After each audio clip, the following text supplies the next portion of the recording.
자, 수업 시작해볼까요, 여러분? 네. 잘 지내셨죠? 그죠? 오늘도 우리가 즐거운 캠브리지 동아시아사 시간을 함께 해보도록 하겠습니다. 자, 지난 시간에 배웠던 내용 짧게 복습을 하고 마저 이어서 진도를 나가보도록 할게요. 자, 우리는 지난 시간에 고려 중기의 정치에 대해서 배웠습니다. 그죠? 호족들 가운데 중앙에 진출한 사람들의 경우에는 음서와 같은 특권들을 바탕으로 집안 대대로 고려의 고위 관직을 독점하였으니 우리는 그런 사람들을 뭐라고 불렀냐면은 문벌, 가문이라고 불렀어요. 그죠? 이들의 경우에는 자신들의 그런 혈연적 특권을 소수로 유지하기 위해서 폐쇄적으로 혼인을 했어요. 그죠? 그러면서 더욱더 강력한 권력을 장악한 몇몇 가문들이 등장을 하게 되었는데 그 대표적인 사람이 누구였냐면 바로 경원 이씨 가문의 이자겸 같은 사람들이 있었다라는 거 이야기를 했었습니다. 기억이 나나요? 네. 자, 그래서 이들의 힘이 지나치게 강해지게 되면서 왕권을 위협할 지경이 되자 왕은 지방 향리 출신으로 과거를 통해서 중앙 관직에 진출한 이들을 자신의 측근 세력으로 삼아서 이 문벌 가문들을 견제하고자 했어요. 그죠? 그 과정에서 이자겸의 난이라든지 묘청의 서겸천도 운동과 같은 충돌이 벌어지기도 하였다라는 게 우리가 지난 시간에 배운 내용이었습니다. 맞나요? 네. 자, 또한 오랫동안 문관들에 비해서 차별받았던 무관, 무신들이 그 불만을 터뜨리면서 문관을 학살하고 왕을 교체한 사건이 일어났으니 그게 바로 무엇이었냐면은 무신정변이라는 사건이었어요. 그죠? 자, 처음에는 제대로 준비가 안 되어 있어서 4명의 권력자가 연속으로 교체되는데 상당히 혼란한 시기를 보냈지만 이 최씨의 최충헌이라고 하는 사람이 권력을 잡고 교정도감이라든지 도방, 중방, 삼별초와 같은 이러한 기구들을 두게 됨에 따라 이후에는 최씨들이 4대에 걸쳐서 60년 동안 고려의 권력을 장악하게 되니 우리는 이때를 최씨 무신 집권기 또는 최씨 집권기라고 한다 라고 이야기를 했었습니다. 그리고 무신들이 권력을 장악하게 되면서 고려 사회는 무척이나 혼란했기 때문에 많은 농민의 봉기, 하층민과 노비의 봉기 같은 것들이 일어났다라는 게 우리가 지난 시간에 배운 내용이었습니다. 맞나요? 네. 자, 이번 시간에 우리는 원나라의 몽골의 간섭과 정치 변화에 대해서 절반 정도 이야기를 해보도록 하겠습니다. 자, 같이 한번 살펴보도록 할게요.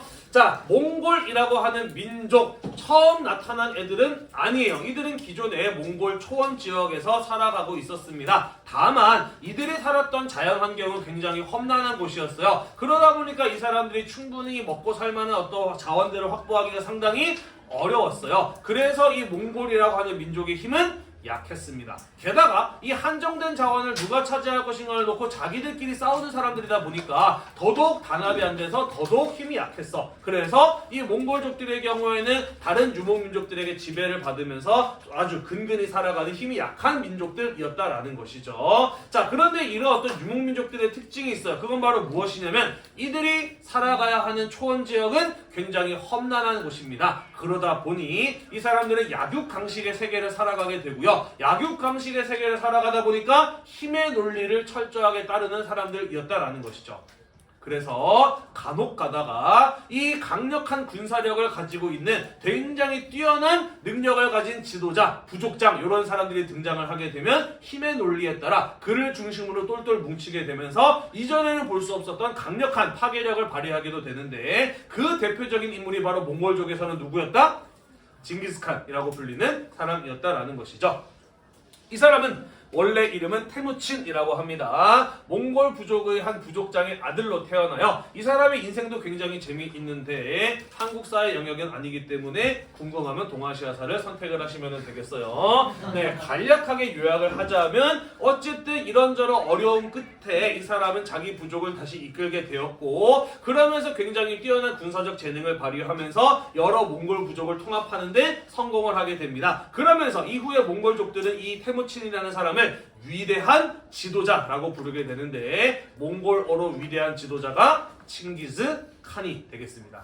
네, 위대한 칸의 자리에 오르게 된다. 자, 그러면서 이후에 몽골 부족들을 이끌면서 활발한 정복 활동을 해 나가게 되고요. 그러면서 우리가 아는 것처럼 굉장히 짧은 기간 안에 유라시아 대륙의 상당히 넓은 부분을 정복해 나가는 몽골 제국의 시작을 한 사람, 몽골 제국의 시작을 연 사람, 그가 바로 징기스칸이라는 인물이었다라는 것이죠. 자, 그러면서 13세기에는 이 몽골족이 유라시아 대륙에서 굉장히 맹위를 떨치는, 맹렬한 위력을 떨치는 시대였다라고 볼 수가 있습니다. 고려는요, 언제 이 몽골족과 처음 접촉을 하게 되느냐? 징기스칸의 아들인 오고타이 칸 때 몽골족이랑 처음 접촉을 하게 됩니다. 자, 이 오고타이 칸 때 무슨 일이 있었느냐?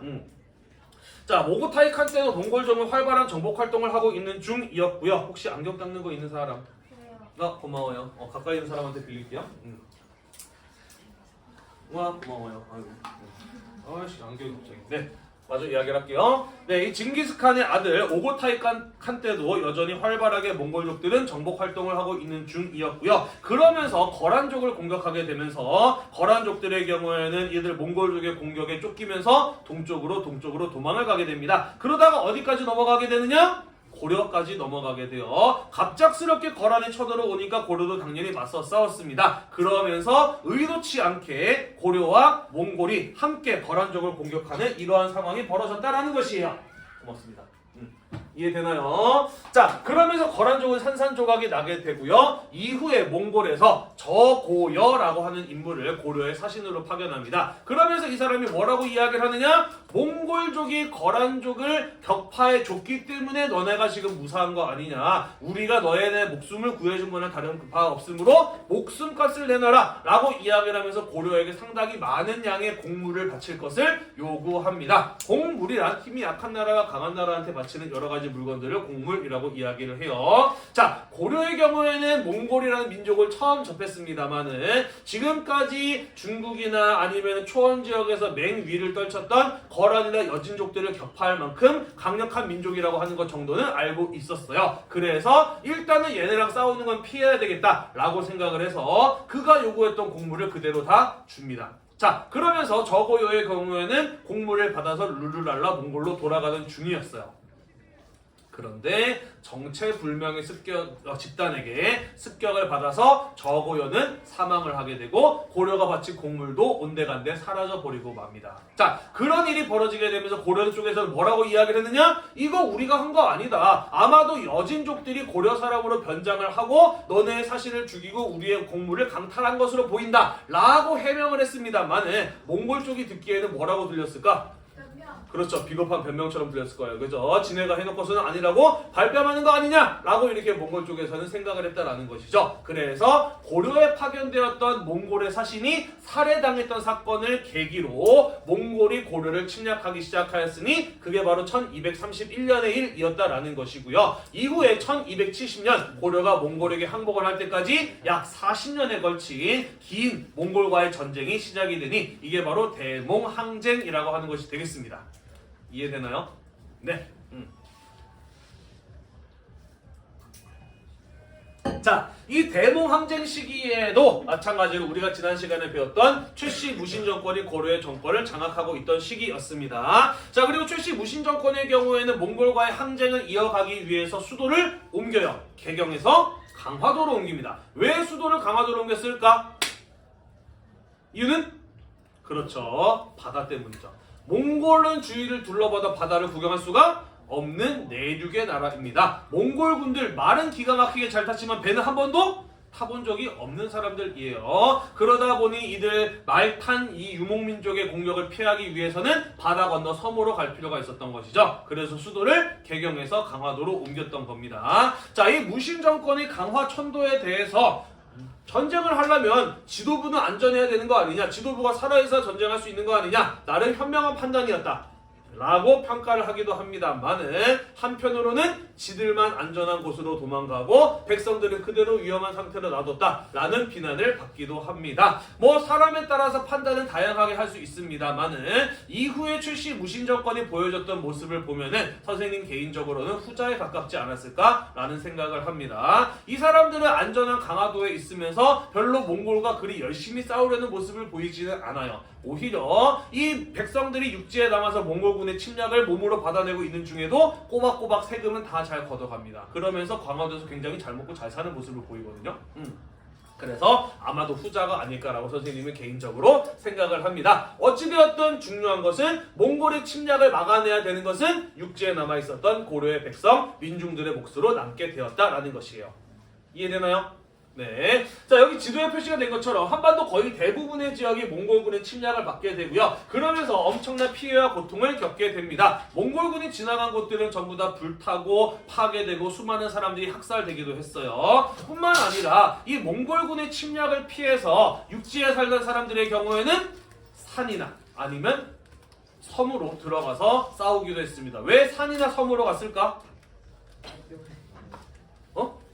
그렇죠. 말이 오기 힘든 곳이잖아. 그지? 강 건너 섬이나 바다의 섬이나 높은 산성 이런 데는 말 타고 오기 힘드니까 이런 곳 들어가서 버텼던 것이죠. 자, 그러다 또 어떤 일이 벌어지느냐? 몽골군들이 포위를 해요. 언제까지?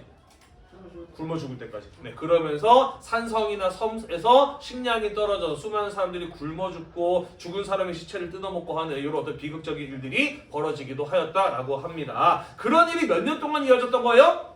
무려 40년 가까이 이어졌던 거예요. 그죠? 자, 그러다 보니까 강화도에 있는 최씨 무신 정권 내부에서도 어떤 얘기가 나오는 거예요? 여기서 우리만 살아있으면 뭐하냐, 이러다가 백성들 다 죽겠다라는 얘기가 나오기 시작을 하는 겁니다. 게다가 이 최씨 무신 정권도요 3대 4대째 가게 되면서 정말 많이 망가진 모습을 보여주게 돼요. 이 사람들이 자기가 가진 권력을 가지고 횡포를 부리고요 온갖 부정부패를 저지르는 이런 아주 안 좋은 모습들을 보입니다. 그러면서 전쟁 중에 이런 사람들을 지금 지배층으로 모시고 있는 게 맞냐라는 이런 어떤 의문을 가진 사람들이 이 무신 정권 내부에서도 나오기 시작을 해요. 그러면서 결국 최씨 무신 정권은 강화도에서 내부에서부터 무너지게 되고요. 무신 정권이 무너지게 되면서 고려의 힘은, 정치적인 결정권은 다시 왕에게 돌아오게 되는 겁니다.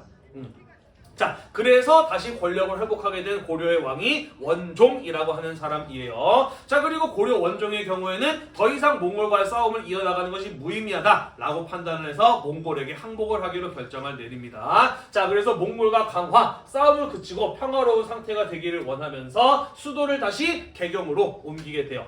전쟁을 끝낸다는 의미에서 수도를 다시 강화도에서 개경으로 돌아오게 된다. 돌아올 환자를 써서 환도라고 이야기를 합니다. 이해되나요? 네. 자, 그러면서 몽골과의 싸움이 끝나는 듯 보였으나 이러한 항복 결정을 따르지 않은 사람들이 있었습니다. 그들이 바로 누구였냐면은 삼별초라고 불리는 사람들이었다라는 것이죠. 삼별초 배운 기억나나요? 네, 지난 시간에 최씨 무신 정권에서 이 최씨 가문의 명령만을 따르는 사병 조직, 그게 바로 삼별초였다라고 이야기를 하였어요. 자, 사실 이 대몽 항쟁 기간 중에 고려의 군대는 거의 무너진 상태였기 때문에 제대로 된 군대의 기능을 하면서 몽골군과 맞서 싸울 수 있는 것은 삼별초밖에 없었습니다. 그리고 이들은 나름 이 대몽 항쟁의 최전선에서 몽골군과 열심히 맞서 싸웠던 사람들이에요. 그러다 보니 우리가 지금까지 싸운 게 몇 년인데 하루아침에 항복할 수 없다 라고 하면서 항복의 결정을 받아들이지 않았던 측면도 있어요. 또 다른 측면은 무엇이냐? 원종이 삼별초에게 해산 명령을 내립니다. 왜 왕이 거의 유일하게 기능을 할 수 있는 군대에게 해산 명령을 내렸을까? 얘네 누구 따르던 애들이야? 몽골. 최씨 무신 정권 따르던 애들이야, 그치? 내가 지금까지 왕이지만 왕노릇 못했던 이유가 뭐야? 그렇지, 삼별초 같은 애들이 이 최씨 무신 정권을 따랐기 때문에 자기가 지금 왕노릇 못했던 거 아니에요, 그죠? 당연히 왕권을 회복했으니까 삼별초 같은 거 어떻게 하고 싶겠어? 없애고 싶겠죠, 그죠? 눈에 가시 같은 존재죠, 그죠? 자, 그래서 원종에 의해서 해산 명령이 내려지게 되면서 삼별초가 하루아침에 실업자가 될 위기에 처한 겁니다. 그래서 이들 역시 원종의 해산 명령을 따르지 않았던 거예요. 이해가 되나요? 네, 그래서 이들은 반란을 일으켜서 새로운 왕을 뽑고 그를 중심으로 강화도에서 진도에서 제주도로 이동해 가면서 바다를 중심으로 몽골군과 맞서 싸웁니다만은 어찌되었든 이들은 반란군이에요. 고려군과 몽골 연합군에게 공격을 받아서 이들의 항전도 결국은 진압이 되고 끝이 나고 말았다라는 것입니다. 이해됐나요?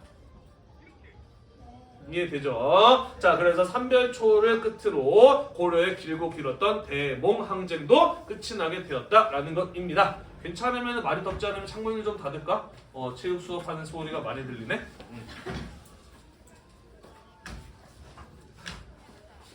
네, 고맙습니다. 자, 그런데 이 몽골에게 항복했던 나라들 가운데 고려의 경우에는요, 비교적 몽골에게 꽤 괜찮은 대접을 받았던 나라라고 볼 수가 있습니다. 그 까닭은 무엇이냐? 몽골군의 경우에는요, 자기들과 끝까지 맞서 싸우려고 하는 나라와 민족은 철저하게 파괴합니다. 하지만 나는 먼저 항복한 애들은 인정해줘요. 그들의 국가와 민족의 형태를 그대로 유지하도록 인정을 해준단 말이야. 그 중에서도 고려는 꽤 괜찮은 대접을 받았던 이유가 뭐냐? 그것은 바로 여기 나와 있는 쿠빌라이라고 하는 사람 때문이에요. 쿠빌라이 칸 들어는 봤나요? 네, 징기스칸만큼 유명한 사람인데, 자, 왜 쿠빌라이가 고려를 예뻐해 줬느냐? 이유는요, 자, 우리가 아까 이런 얘기를 했습니다. 몽골족의 경우에는 무엇의 논리를 따르는 사람들이다? 약육강식의 세계를 살아가는 사람이기 때문에 무엇의 논리를 따르는 사람들? 힘의 논리를 따르는 사람들이라고 했어요. 그죠? 강한 자만을 따릅니다. 다시 말해서 칸이 죽으면 어떤 사람이 다시 그 칸의 자리에 오르게 되느냐? 우리나라로 치자면 왕이 죽으면 첫째 아들이 이어받지만 몽골족들은 그런 상식이 통하지 않는다라는 거예요. 칸이 죽으면 칸의 계승권을 가지고 있는 그의 자손들 가운데 싸워서 이긴 사람이 그 자리를 차지합니다. 왜? 힘의 논리를 따르는 사람들이기 때문이다라는 것이죠. 자, 그래서 이게 칸이 바뀔 때마다 몽골은 굉장히 치열한 내부적인 전쟁을 치르게 되고요. 이런 게 나중에 몽골 제국이 멸망하게 되는 원인으로 작용을 하기도 하는데, 아무튼 그런 일이 징기스칸의 손자대에서도 일어났었다라는 겁니다. 징기스칸의 손자인 아릭비케와 쿠빌라이가 칸의 자리를 차지하기 위해서 치열한 경쟁을 벌이고 있던 중이었다라는 것이죠. 자, 그 가운데 아릭비케의 경우에는 몽골 초원 쪽에 자리 잡은 세력이었고요. 쿠빌라이의 경우에는 중국 쪽에 자리 잡은 세력이었습니다. 이 둘의 싸움에서 누가 더 유리했느냐? 아릭비케가 훨씬 유리했어요. 왜냐면 더 많은 부족장들이 아릭비케를 지지했기 때문이죠. 자, 그러면서 쿠빌라이는 불리한 상황에서 칸 쟁탈전을 시작하게 되는데, 문제는 이때 고려 원종이 누구에게 항복 문서를 갖다 주느냐? 가까이에 있는 쿠빌라이에게 항복 문서를 갖다 줘요. 이런 상황을 잘 파악하지 못한 상태에서. 자, 그러다 보니까 쿠빌라이는 고려가 자식에게 항복 문서를 갖다 준 것을 뭐라고 받아들이느냐? 고려는 나를 지지하는구나. 고려는 내가 이길 거라고 생각하는구나. 그러니까 나한테 항복문서를 갖다 줬구나. 라고 이렇게 오해 아닌 오해를 하게 돼요. 그 덕분인지는 몰라도 쿠빌라이가 아릭비케에게 역전승을 거두면서 칸의 자리에 오르게 되니 그가 바로 쿠빌라이 칸인 겁니다. 이해되나요? 자, 그러면서 쿠빌라이의 경우에는 자기의 세력이 있는 중국 지역에다가 새로운 몽골족의 나라를 세우게 되니 그게 바로 원나라라고 하는 것이에요. 이해되나요? 중국에는 몽골족의 원나라가 쿠빌라이에 의해서 세워지게 되었다라는 겁니다. 원나라를 세운 쿠빌라이는 고려를 무척이나 예뻐합니다. 왜? 자기가 밀리고 있을 때 나를 지지하고 응원해준 나라니까요. 그죠? 자, 그래서 항복문서를 바친 고려왕 원종의 아들 충렬왕과 자신의 딸을 결혼을 시킵니다. 그러면서 고려의 경우에는 원나라의 사위의 나라가 돼요. 왕이나 황제의 사위를 부마라고 이야기를 하거든요. 자, 그러면서 고려는 원나라에게 항복을 하게 되면서 원나라의 부마국이 되었다라는 것입니다. 그렇기 때문에 쿠빌라이에게 특별히 허가를 받아서 고려라는 나라의 형태와 문화와 제도를 그대로 유지할 수 있게 됩니다. 이해되시나요? 다만 고려는 원나라의 간섭을 받는 부마국이 되었다라는 것이죠. 되었나요? 자, 그러면서 이후에 고려의 역사는 원간섭기로 넘어가게 되고요. 원간섭기에는 어떤 사람이 왕이 되느냐? 다음 두 가지의 원칙이 정해지게 됩니다. 첫 번째, 고려의 왕이 될 자는 엄마가 원나라의 공주일 것. 두 번째, 고려의 왕이 될 사람은 원나라 공주와 결혼할 것. 이 원칙이 돼요. 이해되나요? 네, 이후에 쿠빌라이 딸이 낳은 아들이 그 뒤에 고려 왕이 되고요. 그 사람 역시 원나라 공주랑 결혼하고 그 사이에서 나온 자식이 또 고려 왕이 됐다는 거예요. 네, 그러면서 고려는 부마국이 되고 원간섭기로 넘어가게 되었다라는 이야기가 되겠습니다. 넘어가도 될까요? 네, 다들 이해하고 있는 중이죠. 넘어갈게요.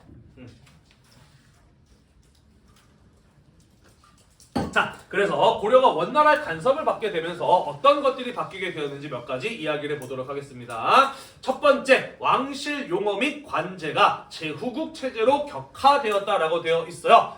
이 한국사 교과서 말이 너무 어려워, 그렇지? 요즘에 좀 쓰는 말도 좀 쉽게 풀었었으면 좋겠는데 간단하게 설명해 볼게요. 왕실에서 사용하는 말, 단어 이런 것들, 그리고 관청의 제도 이런 것들을 바꿔야 됐습니다. 어느 나라의 수준에 맞게? 제후국 수준에 맞게. 제후라고 하는 것은 어떤 사람을 말하는 것이냐면은 나름 독자적으로 통치하는 영역을 가지고 있기는 해요. 하지만 이 사람은 독립된 왕이 아니라 황제의 신하야.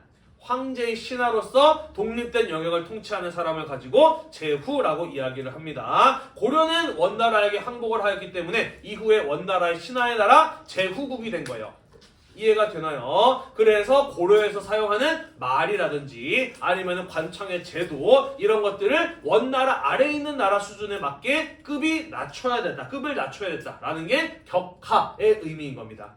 예를 들자면은요, 원래 고려의 왕은 죽으면은 무슨 조나 무슨 종으로 불렸어. 태조, 광종, 성종 이런 식으로 불렸습니다. 자, 하지만 죽은 왕이나 황제에게 조나 종자를 붙이는 것은 원나라에서도 하던 일이야. 쿠빌라이가 죽고서는 원세조라고 불리게 되거든.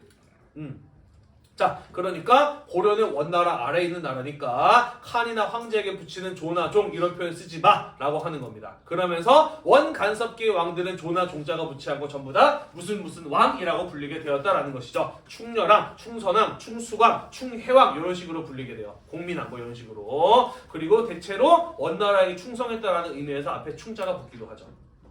이해되나요?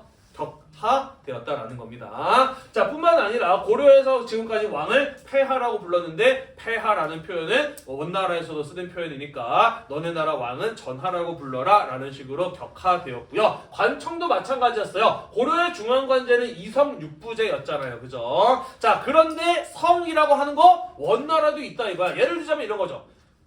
고려의 교육부, 원나라에도 교육부가 있으니 고려는 교육부라고 하지 말고 고려교육청이라고 불러라 라고 한 거예요. 이해가 되나요? 원나라에도 무슨 성이 있으니까 고려의 중서문화성과 상서성은 성이라고 부르지 마라라고 한 겁니다. 그러면서 성 아래에 있는 부, 첨의부로 격하가 된 거예요. 마찬가지로 육부는 그 아래에 있으니까 마찬가지로 사사로 불리게 되었다라는 거죠. 요게 제후국 체제에 맞게 격하된 것의 사례다라는 겁니다. 이해되나요?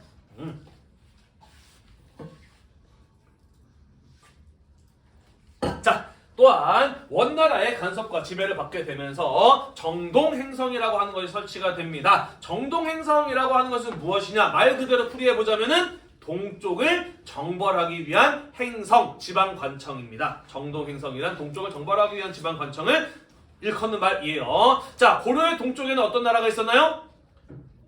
일본이 있어요. 지금도 우리나라 동쪽에 일본이 있죠. 그죠? 자, 쿠빌라이의 경우에는 고려에게 항복을 받아내고 난 이후에 바다 건너 일본까지 정복하고자 합니다. 그러면서 일본 원정을 준비하게 돼요. 물론 자세한 얘기는 여러분들이 동아시아 시간에 듣게 될 겁니다만은 간단하게만 이야기를 할게요. 자, 원나라 군대가 일본으로 가려고 합니다. 뭐가 필요해요? 배가 필요해요. 그래서 정동행성에서 일본으로 타고 갈 배 같은 것들을 주로 만들게 됩니다. 그런 역할을 했던 것이 바로 정동행성이라고 하는 곳이에요. 자, 원나라의 일본 정벌은 성공하나요? 실패하나요? 실패해요. 왜 실패하냐면 간단하게만 이야기를 할게요. 배를 타고 일본을 건너가는데 성공해요. 일본에 내렸어요. 일본 군대랑 싸웠어요. 원나라 군대는 역시나 강력했습니다. 일본 군대에게 큰 승리를 거두어요. 그 뒤에 원나라 군대가 어떤 모습을 보이느냐? 고려 군대가 우리만 내려놓고 튈까봐 무서웠던 거야. 그래서 전투에서 이기고 난 다음에 다시 타고 왔던 배로 들어가서 잡니다. 그리고 그날 밤에 태풍이 불어요. 그래서 배가 전부 다 뒤집어지고 다 물에 빠져 죽습니다. 다음날 일본군이 싸우라고 와봤는데 몽골 군대는 온데간데 없고 바다에는 부서진 배와 몽골군의 시체만 가득했다고 합니다. 그래서 태풍 때문에 실패로 끝나게 돼요. 열받은 쿠빌라이 칸 나중에 중국의 남송까지 정복한 다음에 남송과 고려와 원나라 군대를 합쳐가지고 다시 한번 일본으로 원정을 떠났는데 이번에는 일본에 도착하기도 전에 중간에 태풍을 만나가지고 실패로 끝나게 됩니다. 자, 그러면서 일본 쪽에서는 이때 불었던 바람, 심히 일본을 지키기 위해서 불어준 바람이다 라고 해서 한자로 신풍이라고 하고요. 일본어로는 카미카제라고 읽습니다. 카미카제. 어디서 들어봤나요? 네, 그죠. 2차 세계대전 때 미군을 향해서 자살폭탄 공격을 했던 특공대의 이름이 카미가제 특공대죠. 그죠. 원나라 이기지 못할 상대였는데 기적적인 승리를 거뒀잖아. 2차 세계대전에서도 그러한 기적적인 승리를 바라는 마음에서 이 자살 특공대에게 그런 어떤 이름을 붙여줬던 것이죠. 자세한 내용은 동아시아사를 선택하시면 좀 더 즐겁게 배울 수 있을 것이라고 생각을 해요. 자, 아무튼 그래서 일본 원정은 실패로 끝났어. 하지만 이 정동 행성을 통해서 고려에서 일본 원정을 준비했던 이런 경험을 가지고 있었기 때문에 일본 원정이 실패로 끝나고 난 이후에도 정동 행성은 그대로 남아서 고려를 식민 지배하는 통치 기구로 활용되었다라는 것이 되겠습니다. 이해되나요? 일제강점기에 조선 총독부가 있었다면 원간섭기에는 정동 행성이 있었구나라는 것 정도로 이해하시면 괜찮을 것 같아요. 됐나요? 네. 또한 다루가치라고 하는 감독관을 고려에게 파견해서 고려의 내부 정치에 간섭을 하는 모습을 보이게 됩니다. 자, 다루가치는 몽골어로 감시하는 사람이라는 뜻을 가지고 있대요. 뭐뭐치는 뭐뭐하는 사람을 일컫는 말이라고 하더라고요. 우리나라는 원나라 영향을 많이 받다 보니까 지금도 우리나라 말 중에 뭐뭐하는 사람한테 치자가 붙는 말들 있죠. 예를 들자면 사람한테 어떨 때 무슨 치라고 부르지? 멸치, 참치, 네, 다른 말에서 많이 나왔는데 아니에요. 김치도 아니고요. 네, 몸치, 박치도 아니에요. 이거 전부 다 못한다는 뜻의 치지. 네, 이거 아닙니다. 장사치, 그렇죠. 또 벼슬하는 사람한테 벼슬아치, 놀고 먹는 나쁜 새끼들한테 양아치, 그죠? 이런 것들, 네, 이런 것들 전부 다 몽골어에서 나온 것들이라고 보시면 되겠습니다. 자, 아무튼 내정 간섭을 받게 되었다라는 이야기가 되겠어요. 넘어갈게요. 고려가 원나라의 지배와 간섭을 받게 되면서 영토도 그들에게 빼앗기게 됩니다. 이쪽 부분에는 쌍성 총관부라고 하는 것이 설치가 되면서 원나라의 지배 영역으로 넘어가게 되고요. 서경 주위의 땅의 경우에는 마찬가지로 동령부라고 하는 게 설치가 되면서 원의 지배를 받는 땅으로 넘어가게 됩니다. 제주도 같은 경우에도요, 탐라 총관부라고 하는 게 만들어지게 되면서 원나라의 지배를 받는 땅으로 넘어가게 돼요. 제주도는 왜 가져갈게? 맛있으니까? 네. 네, 제주도는 일본 원정에 필요한 말을 기르기 위해서 목장으로 가져갑니다. 그래서 지금도 제주도에 가면 뭐가 많나요? 말이 많아요. 몽골 때부터 목장으로 활용됐기 때문에 지금도 제주도에는 말이 많습니다. 됐나요? 자, 요러한 영토를 빼앗겼다라는 이야기가 되겠습니다. 자, 한편 원간섭기에는 친원적인 성향의 권문세족들이 권력을 장악했어요. 권문세족, 한자를 있는 그대로 풀이하면 권위 있는 가문의 세력 있는 가족들이다 라는 뜻인데요. 이 사람들은 원간섭기의 음서와 같은 특권을 이용을 해서 집안 대대로 권력을 장악했던 인물들이 바로 권문세족이라고 불리는 사람들입니다. 어떤 사람들이 권문세족이 됐느냐? 출신 성분은 다양해요. 과거 문벌 출신도 있고요. 무신 출신들도 있어요. 또는 몽골어를 잘해서 통역관으로 출세한 사람도 있고요. 다음 시간에 이야기하겠습니다만은 여동생이 몽골족에게 끌려갔어. 그런데 되게 예뻤나 봐. 그래서 황제의 둘째 부인이 되고 아들까지 낳으면서 굉장히 높은 자리에까지 올라가게 된 여동생 덕분에 고려에서 권력을 장악하게 된 이런 인물이 있기도 해요. 따라서 이렇게 보시면 돼요. 일제강점기에 잘 나갔던 사람들 어떤 사람들이야? 친일파였잖아, 그지? 그러니까 원간섭기에 잘 나갔던 사람들? 권문세족. 친원파인 거예요, 그죠? 권문세족의 공통점은 원나라의 세력을 등에 업고 고려의 권력을 장악하고 그 권력을 제멋대로 휘두를 사람들이었다라는 이야기가 되겠습니다. 이해되나요? 자, 이들은 도평의사사라고 하는 것을 장악을 합니다. 도평의사사란 무엇이냐? 자, 우리 지난 시간에 고려의 중앙관제 배울 때 도병마사라고 하는 거 배웠어요. 기억나나요? 네. 재신과 출밀이라고 하는 고려의 고위 관리들이 모여서 국방과 관련된 문제를 회의하고 빠른 결정을 내리는 곳이 바로 도병마사였다라고 이야기를 했습니다. 기억이 나죠? 네, 고위 관료들이 모여서 회의를 통해서 빠른 결정을 내린다 라고 하는 것이 꽤나 효율적이었던 모양이에요. 그래서 원간섭기에는 이 도병마사에서 군사와 관련된 문제뿐만 아니라 일반 행정과 관련된 문제까지도 함께 처리하게 됩니다. 그러면서 도병마사가 한 단계 더 업그레이드 되니 그걸 뭐라고 불렀다? 도평의사사라고 불렀다라는 것이에요. 이해되나요? 네, 고마워요.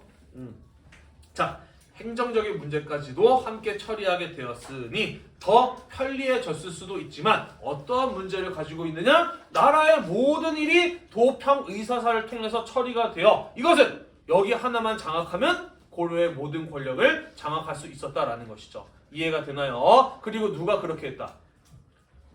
권문세족들이 그렇게 했다라는 겁니다. 권문세족들이 도평의사사를 장악하면서 고려의 모든 권력을 장악하게 되었다라는 것이에요. 자, 그렇다면은 이 사람들은 어떤 사람들이었을까? 양심적으로 고려를 올바르게 통치하려는 사람들이었을까? 일제강점기에 친일파들은 어땠어요? 일본의 힘을 얻고 자기들 이익을 채우기 위해서 나쁜 짓을 했던 사람들 아닙니까? 그죠? 권문세족도 똑같은 애들이었다라는 거예요. 원나라의 세력을 등에 업고 도평의사사를 장악해서 그 권력을 이용해서 농민들의 땅을 빼앗고 자기의 농장으로 삼고 농민들을 데려다가 자기 농장의 노비로 만들면서 자기의 이속을 챙겼던 사람들이 바로 권문세족이라고 불리는 사람들이었다라는 거예요.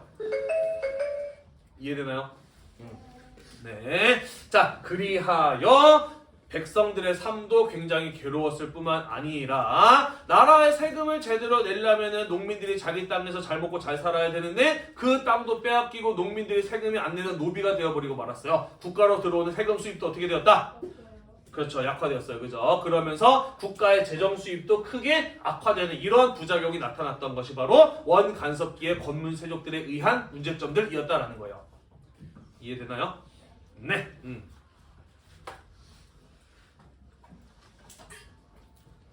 이상하네. 내가 분명히 평소보다 수업을 늦게 들어왔는데 왜 다른 반들보다 좀 시간이 좀 많이 남지? 카드 때문에 좀 쫄려가지고 그런가?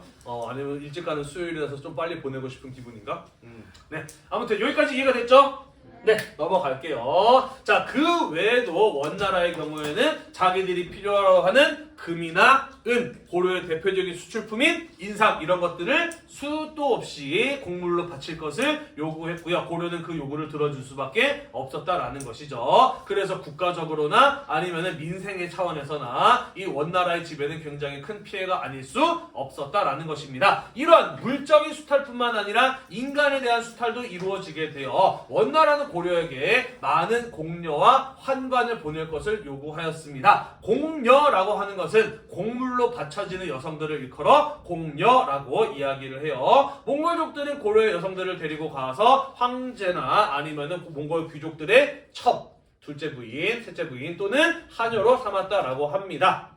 자, 여러분들도 이 말에 공감하는지 모르겠는데 선생님은 우리나라 주변 지역들을 좀 이렇게 다른 나라들 여행해 보면서 느낀 게 있어요. 뭐냐면요, 유럽이나 다른 인종 빼고 우리 아시아 인종 중에서는 우리나라 여자들이 제일 예쁘더라 라는 거를 느꼈습니다. 여러분도 그렇게 생각하나요?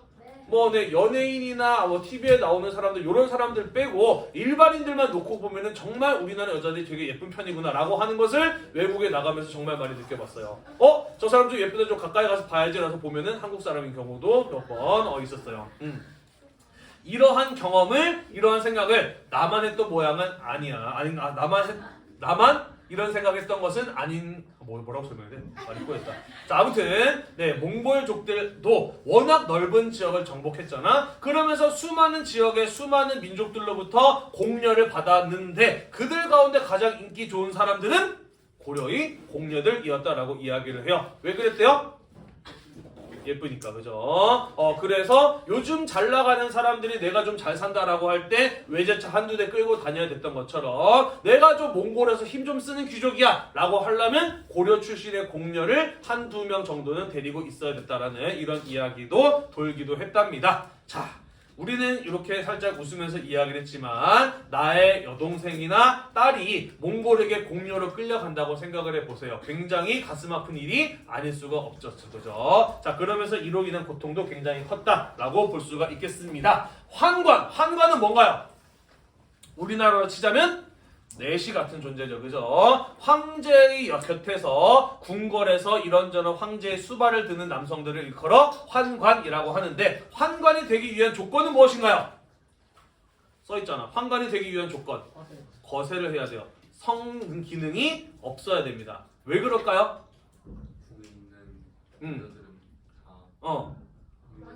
그렇죠. 황제는 그 주변에 수많은 왕비들과 후궁들 그리고 궁녀들을 거느리고 살고 있는 존재입니다. 그죠? 그들 가운데 누가 임신을 한다면 그것은 반드시 황제의 자식이어야만 해요. 그죠?